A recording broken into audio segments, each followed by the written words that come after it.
ಸಮಸ್ತ ನಾಡಿನ ಜನತೆಗೆ ನಮಸ್ಕಾರ. ಮೊನ್ನೆ ನಡೆದ 26 ಜನ ಕಾಶ್ಮೀರದಲ್ಲಿ ಈ ಪಾಕಿಸ್ತಾನವರು ನಡೆದ ಹತ್ಯೆಯಲ್ಲಿ ಇಲ್ಲಿಗೆ ಕೊನೆಯಾಗಬೇಕು ಎನ್ನುವುದಾದರೆ ಜಾತಿಗಳ ಮನೆಗೆ ಸೀಮಿತವಾಗಿರಲಿ, ಧರ್ಮ ಪಾಲನೆ ರಾಷ್ಟ್ರ ಮುಡುಪಾಗಿರಲಿ, ಜಾಗೃತಿ ಹಿಂದೂ ಜಾಗೃತಿ ಸಮಾಜ, ನಾವೆಲ್ಲ ಒಂದು, ನಾವೆಲ್ಲ ಹಿಂದೂ, ನಾವು ಇನ್ನೂ ಹುಷಾರಾಗಿರಬೇಕು. ಮತ್ತು ನಾಳೆ ನಮ್ಮ ಕನಿಕಾ ಪರಮೇಶ್ವರಿ ಜಯಂತಿ ಉತ್ಸವಕ್ಕೆ ನಾಳೆ 10 ಗಂಟೆಗೆ ಬೈಕ್ ರ್ಯಾಲಿ ಮತ್ತು ಕಾರ್ ರ್ಯಾಲಿ ಇರುತ್ತೆ. ದಯವಿಟ್ಟು ಎಲ್ಲರೂ ಬಂದು ನಮ್ಮ ತಾಯಿಯ ಕೃಪೆ ಪಾತ್ರರಾಗಿ ಅಂದ್ಬಿಟ್ಟು ಕೋರ್ತಾ ಇದ್ದೇನೆ. ನಾಳೆ 10 ಗಂಟೆಗೆ ಸ್ಟಾರ್ಟ್ ಆಗಿ 11 ಗಂಟೆಗೆ ಮುಗಿಯುತ್ತೆ. ದಯವಿಟ್ಟು ಎಲ್ಲರೂ ಬರಬೇಕು. ಮತ್ತು ಅಮ್ಮನವ್ರದ್ದು ಬೆಳಗ್ಗೆ ಟಿಫನ್ನು, ಊಟ, ರಾತ್ರಿ ಪುಷ್ಪಲಿಕ್ಕೆ ಎಲ್ಲ ಇರುತ್ತೆ.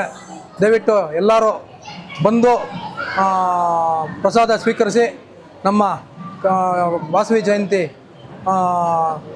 ಅದ್ದೂರಿಯಾಗಿ ಇದು ಮಾಡಬೇಕು ಅಂದ್ಬಿಟ್ಟು ಎಲ್ಲ ನಮ್ಮ ಮುಳಬಾಗಲ ಜನತೆಗೆ ಕೋರ್ತಿದ್ದೇನೆ. ಜೈ ಹಿಂದ್, ಜೈ ಕರ್ನಾಟಕ, ಜೈ ವಾಸವಿ.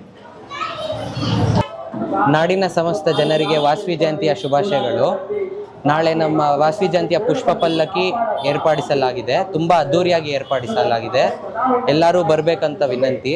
ನಮ್ಮ ವಾಸವಿ ಯುವಜನ ಸಂಘ ವತಿಯಿಂದ, ವಾಸವಿ ಮಂಡಳಿಯಿಂದ, ವಾಸವಿ ಕ್ಲಬ್ಬಿಂದ, ವಾಸವಿ ಮಹಿಳಾ ಮೋರ್ಚಾದಿಂದ ಏರ್ಪಡಿಸಲಾಗಿದೆ, ವಾಸವಿ ಯುವ ಸೇನೆಯಿಂದ ಏರ್ಪಡಿಸಲಾಗಿದೆ. ಎಲ್ಲರೂ ಬರಲೇಬೇಕಂತ ವಿನಂತಿ.